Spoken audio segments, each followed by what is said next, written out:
Good evening, folks. Welcome to Super Bowl Sunday, and with a heavyweight matchup tonight between the Falcons and the Patriots, just gives me another reason to make this video the way I want it to be today. So, 2 weeks from, or 2 weeks ago today, I had I think it was Game Chat episode 3, where we discussed Call of Duty versus Battlefield, and today it's important to discuss another heavyweight championship battle.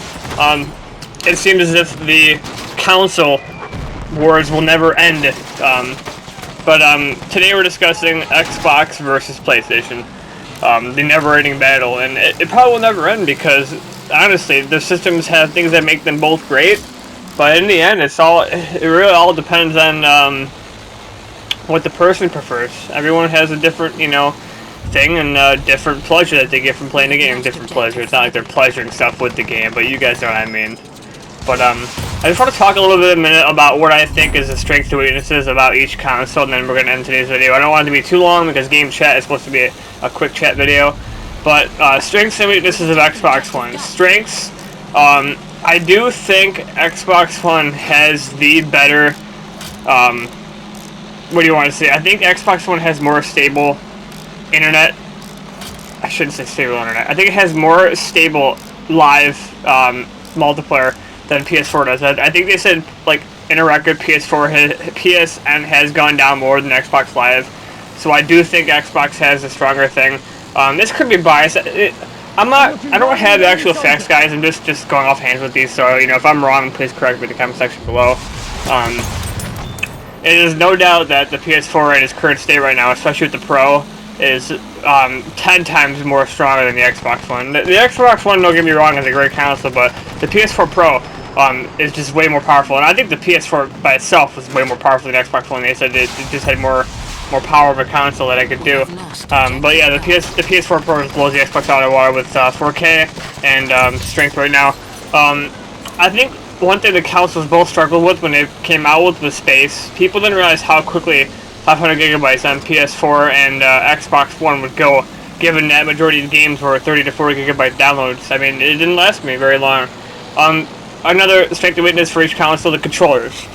I have played a decent amount of PlayStation 4 in my life. I have people who own the game. I have people who, I can talk to on a daily basis who have it, and I've tried it before. I can't grip the controller. The controller is almost too small for my hands. It's not comfortable for me, and I find myself pressing the wrong buttons every now and then when I'm playing the game. It's something against PlayStation. I can't do the controller. Now, Xbox on the other hand, I generally have the belief that the Xbox One controller is one of the greatest controllers of all time for a gaming console. It is the most comfortable controller I've ever used. It is just great, and I don't have too many problems with it. My hands don't sweat that much with it. It's really good. What else? Graphic-wise, I think they said PS4 is a little bit better graphics-wise than Xbox One. That's just because of the technology inside the system. Obviously, if we're going to talk about sales-wise, it is no... I mean, Xbox has made a little bit of a comeback the last couple weeks and months, but PS4 it just blew Xbox out of the water with sales. I think we knew it was gonna happen when Sony had their press conference back a couple years ago at E3, and they announced that the system was gonna be $100 cheaper than Xbox One. You pretty much knew they were gonna outsell Xbox. And fun fact, I actually pre-ordered the PlayStation 4, and after $50 being on the system, I decided that, I've been playing Xbox for 4 years. I don't think it would be smart to go to a different system just because I think it's cheaper, so I stayed with Xbox One. But yeah, fun fact for you guys, I did actually pre-order the PlayStation 4 even though I never even got it, so cool fact for you guys today. But,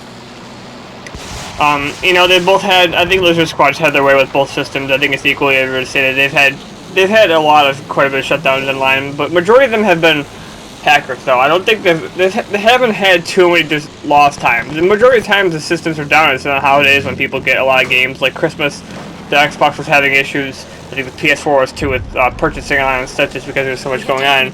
But I mean, what do you guys think? Which system do you prefer? Do you have both? I know a lot of YouTubers have both just because sometimes there are DLC exclusivity rights for how PS4 has got exclusive rights to DLC for for Call of Duty. And people went from the Xbox to Call of Duty, so I know a lot of people have both. But I have been an Xbox guy since 2012. I had a PS3 before that, but I got rid of it because I wasn't performing my expectations. And I've been an Xbox guy all my life, and you know, unless something happens where there's a game coming out, there is one game that's coming out on PlayStation 4 that has kind of stolen my eye, and it's that Days Gone game that they showed with the zombie apocalypse. That looks pretty interesting. I could see myself getting a PlayStation 4 for that game. But I want you guys to let me know what you think in the comments below. There's a lot of things that really separate both consoles. Xbox has its strengths and weaknesses, PS4 has its strengths and weaknesses, and I think it's going to come down to next week. Can the Scorpio, not next week, sorry, next holiday, can the Scorpio truly become the most powerful console in the market? I don't think PS4 is going to let that happen, especially the Pro. They're going to do something about it, but yeah, share your thoughts below in the comments with me, guys. And yeah, not really much else I can say about Game Chat episode. I think this is 5 now. Let me know any thoughts below. And will this console will ever end? And most likely not. And I didn't discuss the Nintendo Switch because the Nintendo Switch will never ever even get close to Xbox One or PlayStation 4. It's just the way it is. Nintendo has the work cut out for them. Yeah. But stay tuned tomorrow, or stay tuned today for the Resident Evil 7 scheduled programming. And yeah, have a great one, guys.